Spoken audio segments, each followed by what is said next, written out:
ሰላም ልጆች እንዴት ናችሁ? እኛ በጣም ደህና ነን። ዛሬ ለእናንተ ይሆናል ብለን ያዘጋጀናቸው ቆንጆ ፕሮግራሞች አሉ። እኔ ሄራን ዘላለም ነኝ። የመጣሁት ከቅዱስ ዮሴፍ ቁምስና ነው። ጓደኛዬ ደግሞ እኔና ደስታ ባለሉ የመጣሁት ከቅዱስ ዮሴፍ ቁምስና ነው። ዛሬ ልዩ ፕሮግራሞችን ይዘላችሁ ቀርበናል። በመጀመሪያ አባ በቀለ የሚያስተምሩ መንፈሳዊ ትምህርት፣ ድራማ፣ ትረካና ክራፍት እናቀርብላችኋለን። እኔና ሄራን በኋላ ተመልሰን እንመጣለን። እስከ ፕሮግራማችን ፍጻሜ ድረስ ቅዳሜን ከኛ ጋር ዋሉ።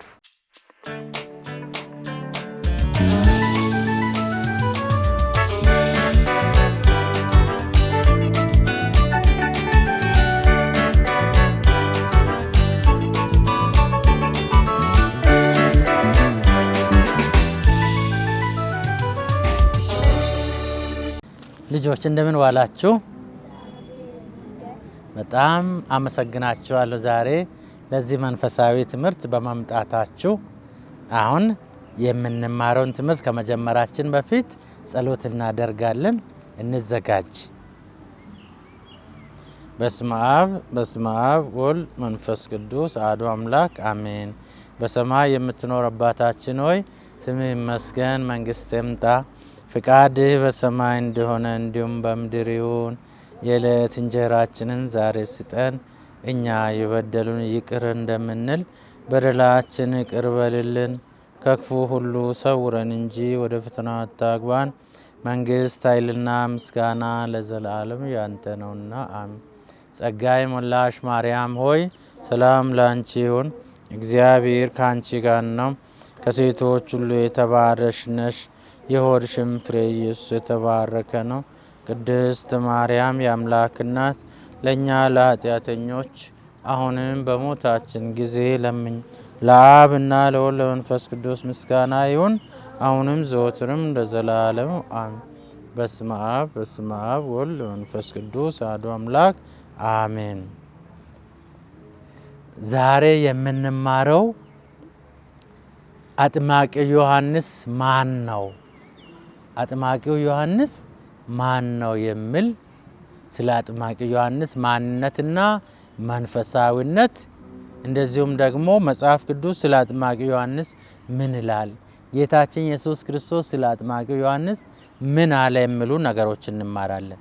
ስለዚህ እናንተ በትኩረት ስለ አጥማቂው ዮሐንስ ማወቅ ከተፈለጋችሁ በትኩረት እንድትከታተሉ ጋብዛችኋለሁ። እሺ፣ እንደናንተም በየቤታቸው ሆኖ ስለዚህ ስለ አጥማቂው ዮሐንስ ማወቅ የሚፈልጉ ልጆች በቴሌቪዥን እየተከታተሉ ስለሚገኙ እናንተም ለሌሎች የሰማችሁን ለመንገር በደንብ እንድታዳምጡ ጋብዣችኋለሁ። እሺ፣ አጥማቂው ዮሐንስ ማን ነው?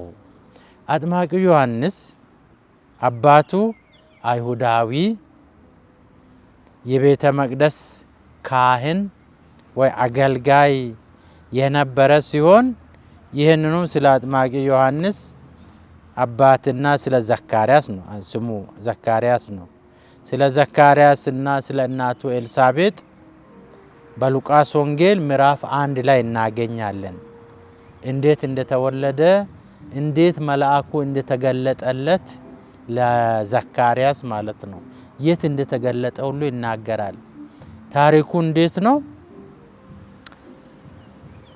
ዘካርያስ የቤተ መቅደስ አገልግሎት ተራ ደርሶት ቤተ መቅደስ ውስጥ ዕጣን በሚያጥንበት ጊዜ ሌሎች ምእመናን በሙሉ ሕዝብ ውጪ ቆሞ ውጪ ሆኖ ይጸልዩ ነበር።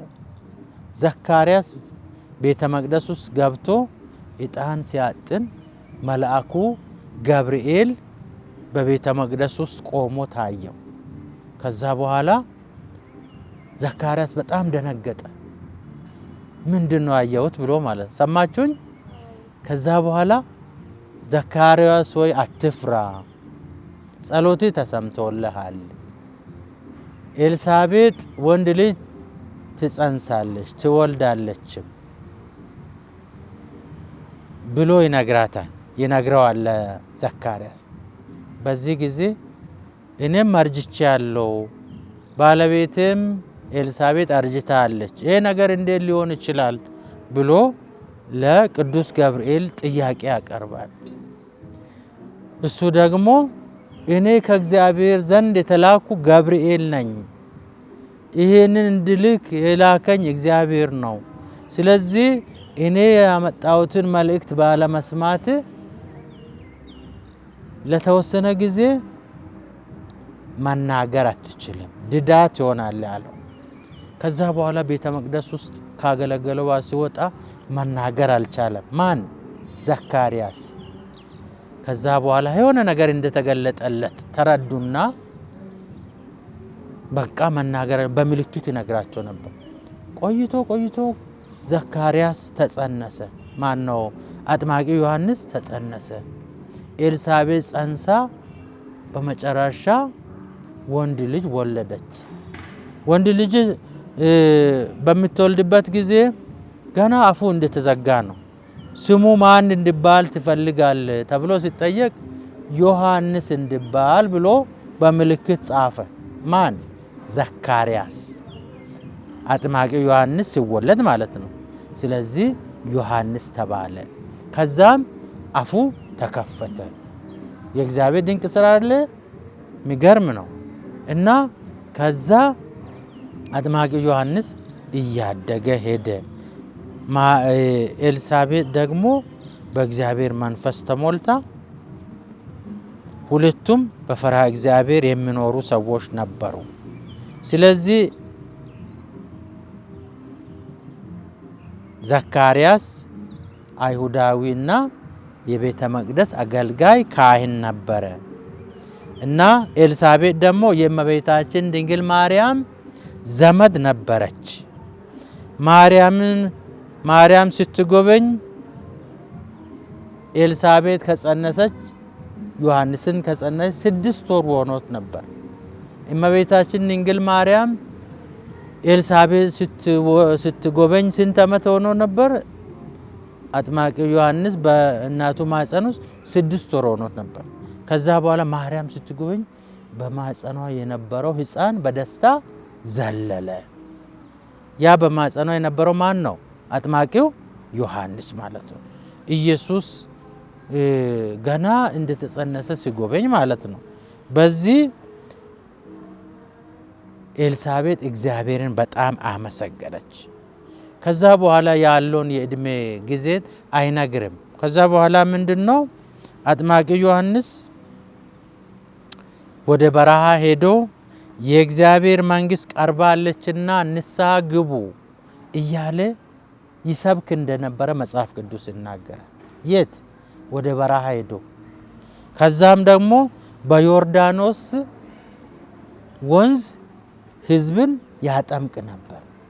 መሲህ ሊመጣ ነው፣ መንገድ አዘጋጁ፣ ጥርጊያውን አቅኑ፣ ተራራው ዝቅ በል፣ ሸለቆ ይሙላ፣ አንተ ማነህ ይህን ትምህርት የምታስተምረው ብሎ ሲጠይቁ እኔ የጫማውን ማሰሪያ እንኳን መፍታት የማይገባኝ ከኔ በኋላ ይመጣል፣ እኔ በውሃ አጠምቃቸዋለሁ፣ እሱ ሲመጣ በመንፈስ ቅዱስ ያጠምቃቸዋል። ስለዚህ ወደ ማን ያመለክታል? ወደ ኢየሱስ ያመለክት ነበረ። ስለዚህ አጥማቂ ዮሐንስ በበረሃ ምን ይበላ ነበር?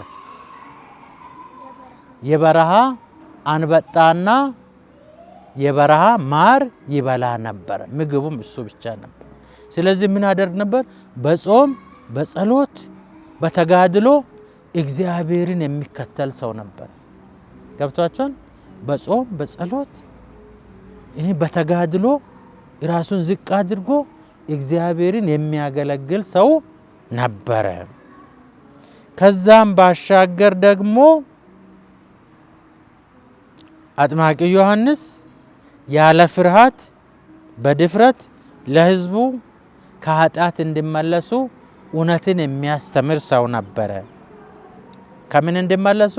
ከኃጢአት እንዲመለሱ። እናንተ የእፉኝት ልጆች ከዚህ ከመጣው ቅጣት ማምለጥ እንደምትችሉ ማን አስተማራችሁ? እናንተ ዝም ብላችሁ የአብርሃም ልጆች እያላችሁ በከንቱ አትመኩ። እግዚአብሔር ከዚህ ድንጋይ ለአብርሃም ልጆች ሊያዘጋጅ ይችላል። ይልቅስ ንስሐ መግባታችሁን የሚያመለክት ስራ ስሩ። ንስሐ መግባታችሁን የሚያመለክት ስራ ስሩ ማለት ምንድነው? ጥሩ ነገር ስሩ። ፍቅርን አሳዩ፣ ደግነትን አሳዩ፣ መልካም ህይወት ኑሩ በሚል ማለት ነው። ስለዚህ ወታደሮች መጥተው ምን እናድርግ ስሉ እናንተም ከሚገባችሁ በላይ ከሰው ገንዘብ አትውሰዱ፣ ሁለት ልብስ አለው አንዱ ለሌለው ይስጥ። ይሄ የደግነት ስራ አለ፣ የፍቅር ስራ። በመጨረሻ ደግሞ ሄሮድስ ንጉሥ ሄሮድስ ምን አደረገ? የወንድሙን የፊልጶስን ሚስት ሄሮዲያዳ የምትባልን አግብቶ ነበር።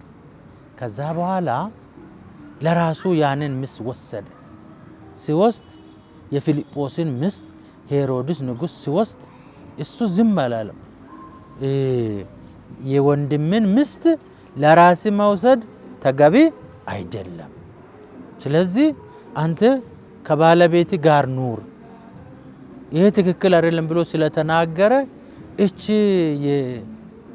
የወንድሙ የፊልጶስ ሚስት በሱ ላይ በጣም ቂም ያዘችና ከዕለታት አንድ ቀን የሄሮድስ በዓል ላይ የፊልጶስ ሴት ልጅ እየተወዛወዘች ስታስደስት እኔ የምትፈልጊን ሁሉ ይሰጥሻለሁ፣ የፈለግሽውን ጠይቂ ያለ ማን? ሄሮድስ ስል እሷ ሮጣ ሄዳ ለእናቷ ምን ልጠይቅ ስትል ጊዜ የዮሐንስን ጭንቅላት ቆርጣ በሳይንስ ስጠኝ ብለ ጠይቅ አለችው። ገባቸው?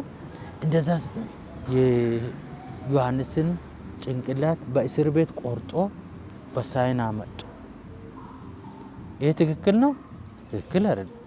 ሰው መገደል ትክክል ነው? ሰውን መግደልስ ትክክል ነው? እውነትን ስለተናገረ ነው የተገደለ። አያችሁ?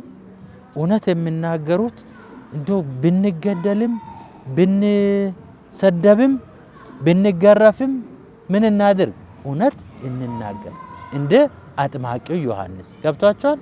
ምን ጊዜም አሁን አንዳንድ ጊዜ እየሰማችሁ ነው ልጆች፣ እየሰማችሁ ነው። ለምሳሌ ግርፋት ወይ ደግሞ ቁጣ የአባትን የእናትን ፈርተን እንዋሻለን አይደል? ትክክል ነው? በጭራሽ ትክክል አይደለም። መዋሸት የለብንም። እንደው ብንገረፍም ምን መናገር? እውነትን መናገር። ዮሐንስ ቢገደል እንኳን አንገቱን ሲቆረጥ ለመቆረጥ እንኳን ምን አለ? እውነቱን ተናገረ። ትክክል አይደለም ብሎ ይሄ ነው እውነት ብሎ እውነቱን ተናገረ። እኛም ምን ጊዜም ቢሆን እውነትን መናገር። ስለዚህ አጥማቂው ዮሐንስ እውነትን የሚናገር ሰው ነበር። እንደገና ትሁት ነበር። ምን አለ? የኢየሱስ ክርስቶስን ጫማ እንኳን መፍታት የማይገባኝ ከኔ በኋላ ይመጣል። ክብሩን ለራሱ መውሰድ ትቶ ስለ ኢየሱስ መሰከረ። ገባችሁ? ምን ጊዜም እኔ ጎበዝ ነኝ እንዳትሉ። እሺ ገብቷችኋል? እግዚአብሔር ትሁታንን ነው ትዕቢተኞችን ነው የሚወድ? ትሁታንን አይደለ? እግዚአብሔር የትሁታን ወዳጅ ነው። ኢየሱስ አጥማቂ ዮሐንስን ከሰው ልጆች ሁሉ እንደ አጥማቂ ያለ ትሁትና ትልቅ ሰው የለም፣ በመንግስተ ሰማያት ከሱ ሊበልጥ የሚችለው ከሱ በላይ ትሁት የሆነው ነው ብሎ ተናገረ። ስለዚህ ትህትና ያስፈልጋል። እውነትን ብቻ መናገር ያስፈልጋል። ገብቷችኋል? ውሸት እንዳትዋሹ። እሺ? ብትገረፉም እውነቱን ተናገሩ። ሰው ቢቆጣችሁ፣ አባት እናትም ማምርም ቢቆጣችሁ ምን እውነትን መናገር። ይህ ከአጥማቂ ዮሐንስ የምንማረው ነው እና በጣም ትሁት ነበር። ስለዚህ የጫማውን ማሰሪያ እንኳን መፍታት የማይገባኝ ነኝ ብሎ ራሱን ዝቅ አድርጎ ኢየሱስን ከፍ አደረገ። ሌላ ቦታ ምን ይላል? እኔ ዝቅ ዝቅ ማለት እሱ ግን ከፍ ከፍ ማለት ይገባላል። እሱ ዝቅ እያለ ማን ከፍ አደረገ? ኢየሱስ ክርስቶስ። እሺ እኛ ዝቅ ስንል እግዚአብሔር ከፍ ያደርገናል። እግዚአብሔር ከፍ ከፍ ይላል። ገብቷችኋል? እግዚአብሔር ትሁታንን ይወዳል እና እሱ ለምድራዊ ምቾት፣ ለምድራዊ ድሎት ለራሱ ሳይጨነቅ ለሕዝቡ የእግዚአብሔርን ቃል ያስተምር ነበር። አይደለም? በበረሃ ምንድነው ያደርግ የነበረው? ትንሽ እየበላ ትንሽ እየጠጣ ስለ ልብስ ስለ ኑሮ ምንም ሳያስብ ለሕዝቡ የእግዚአብሔር መንግስት ቀርባለችና ምን አድርጉ? ንስሐ ግቡ፣ ከኃጢአት ተመለሱ፣ እውነትን ተናገሩ፣ ሁለት ልብስ ያለው አንዱን ይስጥ፣ ምግብ ያለው ለሌላው ይስጥ እያለ ያስተምር ነበር። ስለዚህ እኛም ለራሳችን ብቻ መጨነቅ ሳይሆን ለሌላ ሰው ማሰብ፣ ወደፊት ትልቅ ስትሆኑ እንደ አጥማቂው ዮሐንስ ለሌሎች እሺ። ለራስ ብቻ መኖር እንስሳም ይኖራሉ አይደለ? ሰው ግን ለራሱ ብቻ አይደለም። አጥማቂው ዮሐንስ ለራሱ ብቻ አይደለም ነው ለሌሎች የእግዚአብሔርን ቃል በመስበክ አስተማረ ማለት ነው። ይሄንን እንዳትረሱ። የእግዚአብሔርን መንግስት የእግዚአብሔርን መንገድ ለሌሎች አሳይ። ገብቷችኋል? እናንተም መዋሸት እኮ አይቻልም፣ መሳደብ አይቻልም፣ ይሄ እኮ ኃጢአት ነው ብላችሁ ለሌሎች ይሄን ማስተማር አለባችሁ። እሺ ለጓደኞቻችሁ ለሌላ እውነት ነው መናገር የሚገባ ብላችሁ ይሄንን እንድትነግሩ ለሌላም ጊዜ እሺ። በዚህ ምክንያት በዚህ መንገድ እግዚአብሔርን እናከብራለን፣ ለእግዚአብሔር እንመሰክራለን። አጥማቂ ዮሐንስ የምንማረው ለእውነት መናገር፣ ትህትና፣ እንደዚሁም ስለራሱ ትይቶ ለሌሎች ብሎ ወንጌልን መስበኩን ገብቷቸውን ኢየሱስ ከፍ ከፍ እንድል እሱ ዝቅ ዝቅ ማለቱን ይሄንን ነውና በዚህ እናንተም ከዚህ የተማራችሁትን ለሌሎች እንድትነግሩ አደራ ይላችኋለሁ። እግዚአብሔር ይባርካችሁ። ለአብና ለወልድ ለመንፈስ ቅዱስ ምስጋና ይሁን አሁንም ዘወትርም ለዘላለም አሜን። በስመ አብ ወልድ መንፈስ ቅዱስ አሐዱ አምላክ አሜን። ተባረኩ።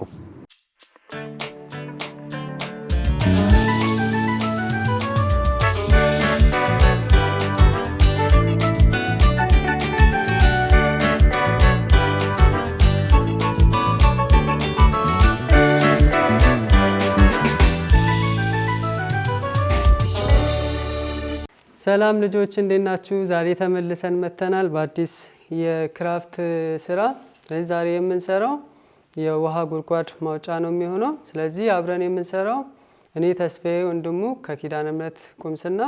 ስለዚህ ዛሬ አብረውኝ የሚሰሩት ደግሞ ኒያና ናቲ ከቅዱስ ዮሴፍ ቁምስና አብረውኝ በጋራ እንሰራለን። ስለዚህ ዛሬ የምንሰራውን ክራፍት ለመስራት የሚያስፈልጉን ግብአቶች የሚያስፈልጉን ነገሮች አንደኛ ወረቀት፣ ከዛ ይሄኛው አይነት እንጨት፣ እንደዚህ አይነት ነገር ካላችሁ ወይ ደግሞ ግሉጋን እዛ ሃይላንድ በመጠቀም ነው የምንሰራው። እዛ በመጀመሪያ በማስመሪያ ከማስመራችን በፊት ይሄኛውን በዚህ በመናዘጋጃቸው ሃይላንዶች በሰፊው ሃይላንድ እኩል ከተቻለ ለክተን እንቆርጣለን። እዚህ እናንተ እየተከታተላችሁ ለነሱ ቀደም ተብሎ ስለተቆረጠ እናንተ ቤት ሆናችሁ በደንብ አርጋችሁ ትቆርጣላችሁ። እነሱ አሪፍ አድርገው ቀድመውን ሄደዋል። እዚህ ይሄንን በመቀስም መቁረጥ እንችላለን።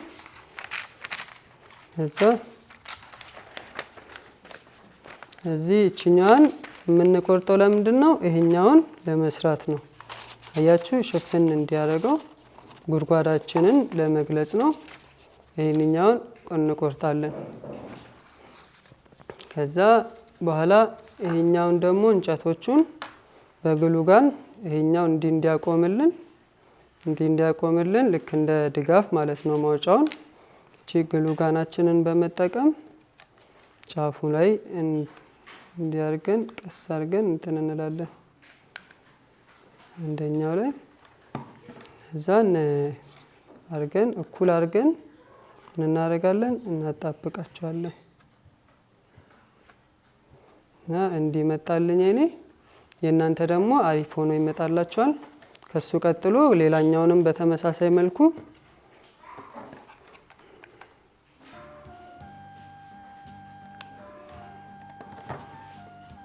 እንዲህ እናጣብቃለን። እዚህ ሁለቱ ዳርና ዳር ይሆናሉ፣ እንዲሆንልናል። ይሄ ምድራችን ነው፣ መሬታችን ነው። እዚህ በጉድጓድ ታሪክ ላይ መጽሐፍ ቅዱሳችን ላይ ብዙ የጉድጓድ ታሪክ አለ። በቅርቡ የአዲስ ኪዳኑ ታሪክ ላይ ብዙ የሚታወቀው የማን ታሪክ ነው? የሳምራዊቷ ሴት ኢየሱስ የተገናኘባት ጉድጓድ ውሃ ልትቀዳ በጠራራ ፀሐይ መታ ሰዎች እንዳያዩት ፈርታ እኔ ኃጢአተኛ ነኝ፣ እኔ በደለኛ ነኝ፣ ሰዎች ፊት መቅረብ የለብኝም፣ ሰዎች ምን ይሉኛል ብላ ፈርታ በጠራራ ፀሐይ ኢየሱስ እሷን ሊያገኝ ይሄዳል። እሷ ግን ያው ተደብቃ ከሰዎች እይታ ለማምለጥ ሰዎች እንዳያዩት ፈርታ ኃጢአተኞች እንዳይሏት ኢየሱስ ቀርቦ ያወራት ጉድጓድ ላይ ምን ልትቀዳ ስትል ውሃ ልትቀዳ ስትል ነው። ስለዚህ ይህንኛውን በማስመሪያ እንዲህ ካሰመርን በኋላ ያው እኩል ስላልተለካ እኩል እስኪመጣልን ድረስ ለመሸፈን እንዲህ ከሆነልን በቂ ነው። እዛ ምን እናደርጋለን? ብሎኬት አይደለ? እንደ ብሎኬት እንዲመስልልን ደግሞ አሁን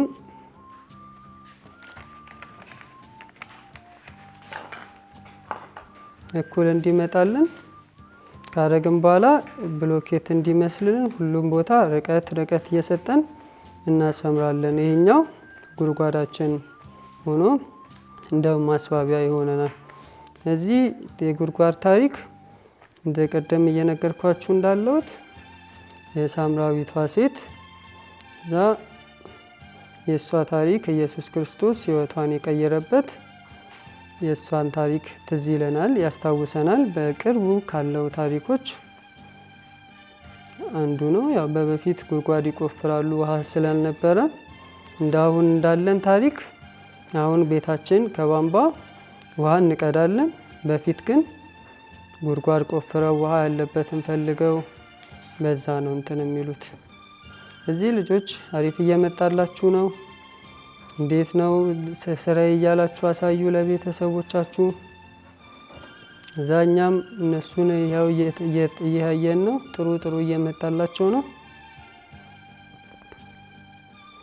ይችኛዋን በመሀል እንዲህ ክፍል እያደረግን ከዚህ እኩል እያደረግን አንዳንድ ቁጥር እንሰራለን እስከ መጨረሻው ድረስ እንዲህ ከሰራን በኋላ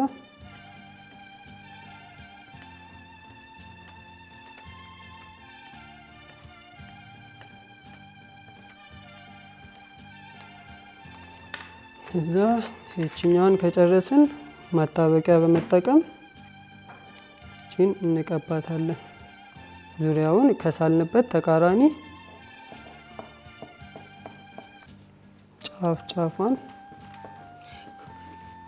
እሺ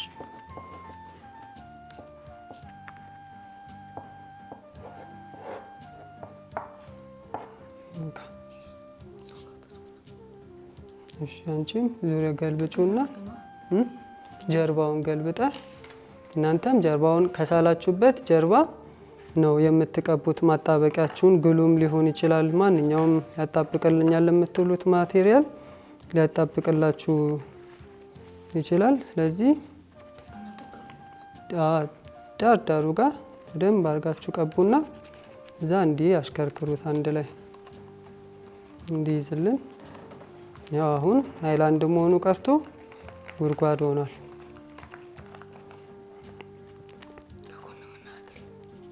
ሙሉ ዙሪያውን አድርጉ ጎበዝ። እቺ ጉድጓዳችን እንዲህ ሆና ወጣለች። ጉድጓዱን መሬታችን ነው ያልኳችሁን እንደዚህ ቁጭ እናደርጋለን። ከሱ ሲቀጥል ቅድም የሰራናቸው እንትኖች መቆሚያዎች እንዲህ አድርገን ስለምናቆመው እናየዋለን። እንትኑን እኩሌታውን አሪፍ ሆኗል።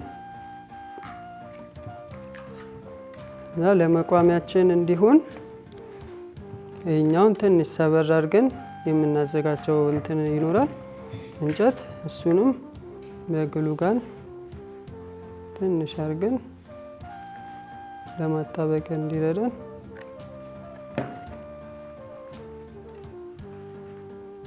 ጫፉና ጫፉን እንዲሰራልን አድርገን ያው እቺ ሆናልናለች። ጓደኛውንም በተመሳሳይ መልኩ እንሰራበታለን። እኩል አድርገን እንቆርጣለን። ከዚህ ጋር ለክተን ግሉጋን በመጠቀም ጫፉን አሁን እንዲህ እንቀባለን። ግሉጋን ካላገኛችሁ በቤት ልታገኙት በምትችሉ ነገሮች ሞክሩ።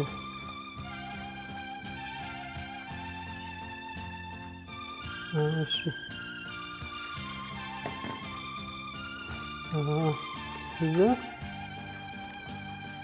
አሁን እኔ ሳሳያችሁ ትከተላላችሁ። እሺ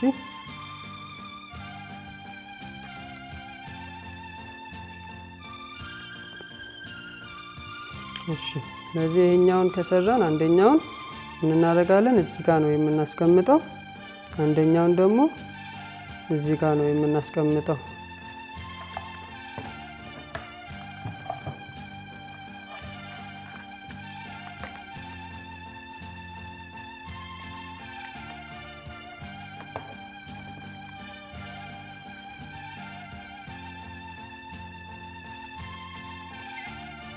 ያ ፕላስተራችንን የፔፐር ፕላስተር የሚባለውን እንትን ብለን ጫፉን እንትን እንለዋለን ለበኋላ እንዲያግዘን።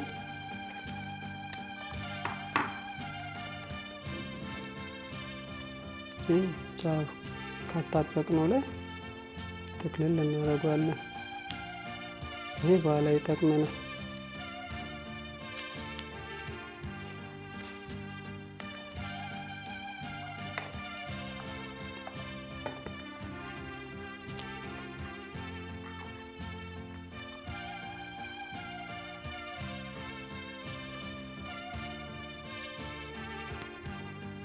ያጣበቅነውን እንበሳዋለን። ይህንኛውንም እንዲህ አድርገን እንበሳውና በኋላ ያጠንትን ያለውን ጉድጓዳችንን መሀል ላይ እናደርጋለን።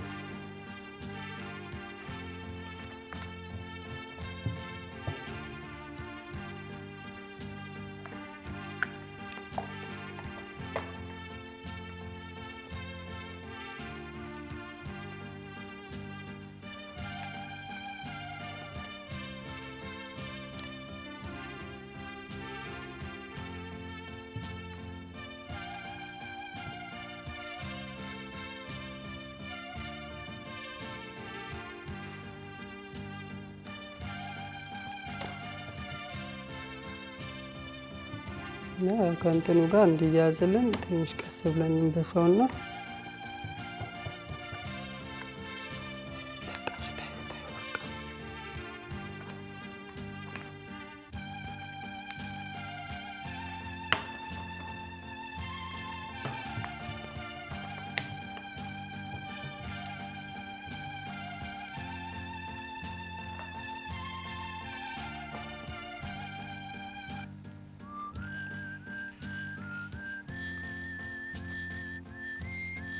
እዚህ እንዲያርገን ይቆምልንና የጉድጓዳችን እንዲህ ይሆንልናል።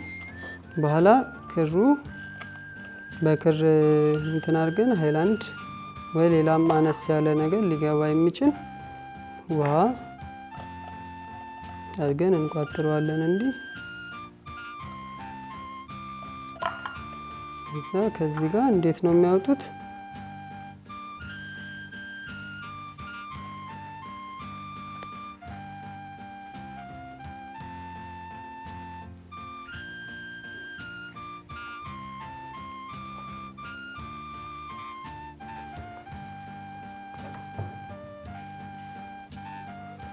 ክራችሁን እንዲህ ካረጋችሁ በኋላ አንዱን ክር እዚህ እንትኑ ላይ ታሽከረክሩታላችሁ፣ ጠመጠሙታላችሁ ለማውጣት እንዲሆን እንዲመቸን።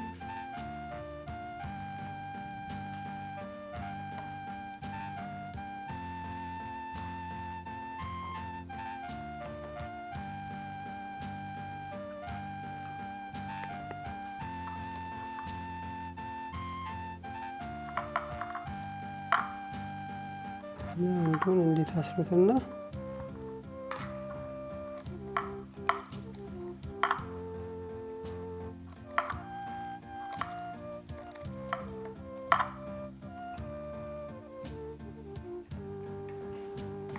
እዛ እንዲህ ያሽከረከራችሁ ነው የምታወጡት። ውሃውን ከቀዳችሁ በኋላ ምን ታደርጋላችሁ? ክሩን ታሽከረክሩታላችሁ።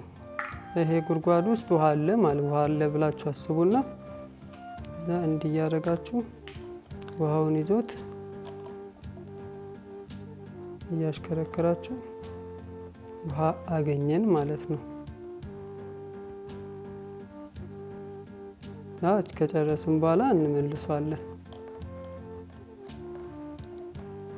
እዚህ የዛሬው እንትናችን ይሄንን ነው። አሁን በዚህ ዘመን በእርግጥ እንደዚህ በከተማ ላይ የለም፣ በክፍለ ሀገር ሊኖር ይችላል።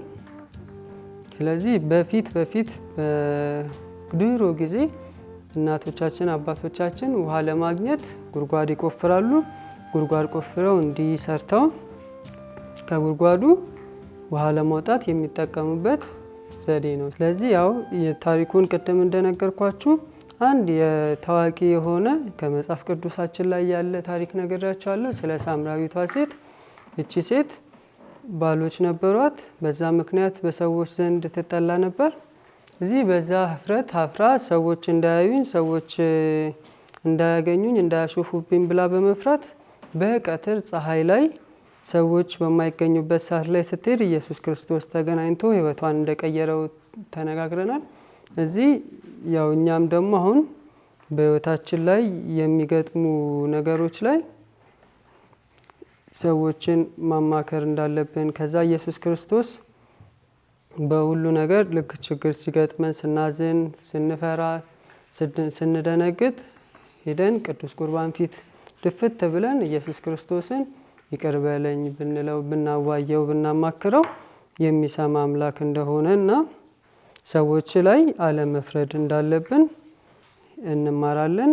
ይህንን ስራ ከጨረሳችሁ ቤተሰቦቻችሁን አሳዩ፣ ለጓደኞቻችሁም ይህን እኮ ጉድጓድ እኮ መስራት እችላለሁ ብላችሁ እንዴት እንደሚሰራ እኛ ለእናንተ እንዳሳየናችሁ እናንተም ለጓደኞቻችሁ ታሳያላችሁ። እዛ ቀጣይ ሳምንት እስክንገናኝ ደህና ሁኑ ልጆች። ተነሳላችሁ ደስ ይበላችሁ ከእግዚአብሔርም ጋር አስታረቃችሁ። ሰብሮ መቃብሩን ተነሳልን የክብር ንጉሥ ተነሳ ኢየሱስ።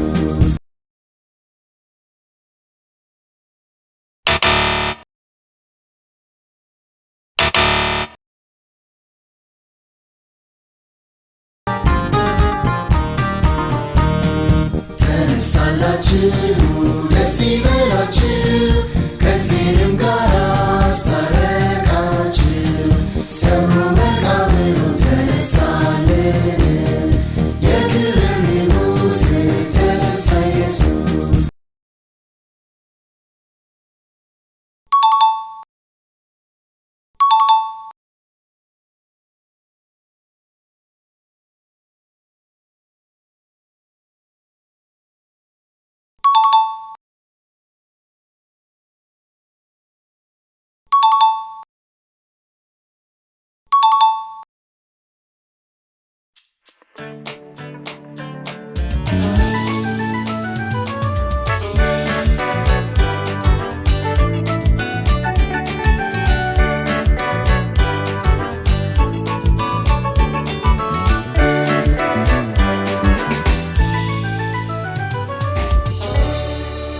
ሰላም ውድ ጓደኞቼ እንደምን አላችሁ? እኔ ናትናኤል ደስታ ነኝ። በሰላም ካቶሊክ ቴሌቪዥን በሚዘጋጀው የልጆች ፕሮግራም መንፈሳዊ ጥረቃ ይዤላችሁ መጥቻለሁ። ሰላም የተወደዳችሁ ልጆች፣ ዛሬ በጣም ደፋር ትሁትና ልዩ ስለነበር አንድ ታላቅ ሰው ታሪክ እነግራችኋለሁ። የዚህ ሰው ስም መጥምቁ ዮሐንስ ይባላል። ጥሩ ትምህርት ታገኙበታላችሁ። ተከታተሉኝ እሺ።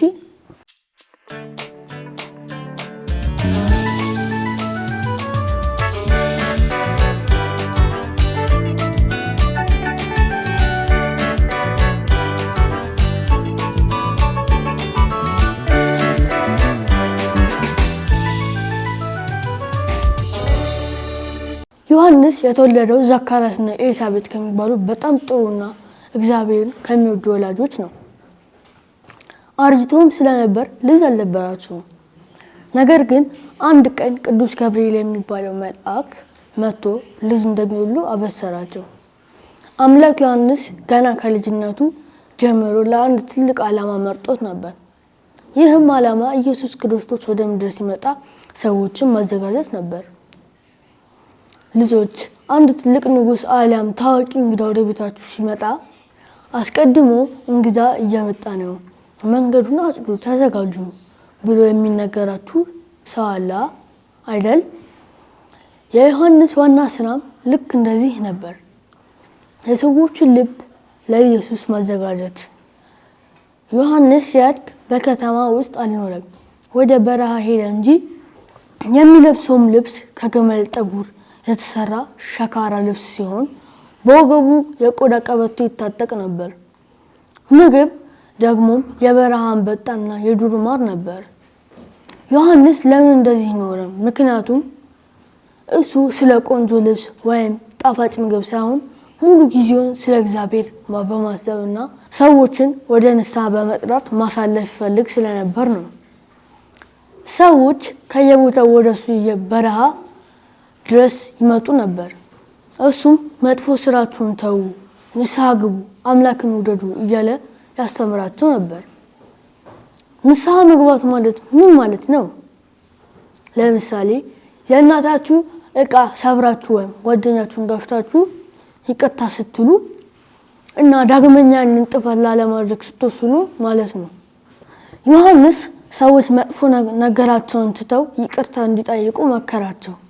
የተጸጸቱም ሰዎች በዮርዳኖስ ወንዝ ውስጥ በውሃ ያጠምቃቸው ነበር። ለዚህም ነው መጥምቁ ዮሐንስ ወይም አጥማቁ ዮሐንስ የተባለው። አንድ ቀን ግን በጣም የሚገርም ነገር ተፈጠረ። ጌታችን ኢየሱስ ክርስቶስ ራሱ ሊጠመቅ ወደ ዮሐንስ መጣ። ዮሐንስ ግን እኔ ባንተ ልጠመቅ ይገባኛል እንጂ አንተ ወደ እኔ ትመጣለህ በማለት በትህትና ጠየቀ።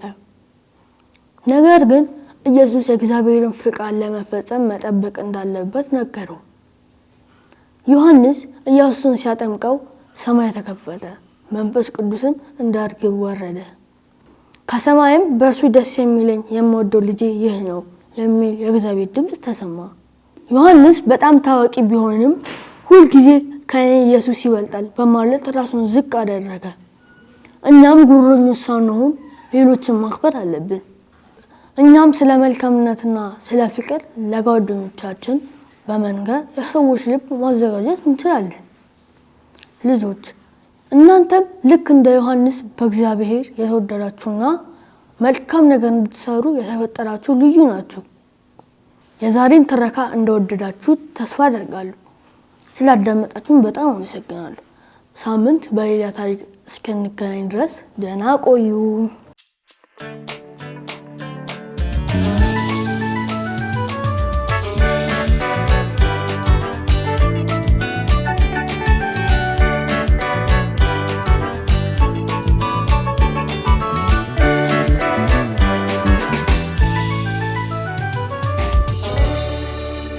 ተመልሰን መተናል። ልጆች እንዴት ነበር? ጥሩ ነበር ፕሮግራማችን? አስተያየት የምትጽፉ ካላችሁ በአድራሻችን ጻፉልን። ዛሬ ባያችሁት ነገር በትምህርት ቤት፣ በቤት እና በአካባቢ እንደምትተገብሩት ተስፋ እናደርጋለን። በቀጣይ ሳምንት በሌላ መንፈሳዊ ፕሮግራም እስከምንገናኝ ድረስ እንወዳችኋለን። ቻው ቻው።